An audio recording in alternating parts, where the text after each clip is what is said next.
Dulu, minyak masak paket bersubsidi RM2.50 sering menjadi antara barang yang sangat susah kita nak jumpa.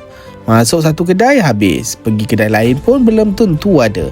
Tapi selepas kerajaan melalui KPDN memperketatkan pengurusan minyak masak bersubsidi dan memperkenalkan sistem e-kos, kita mula nampak perubahannya.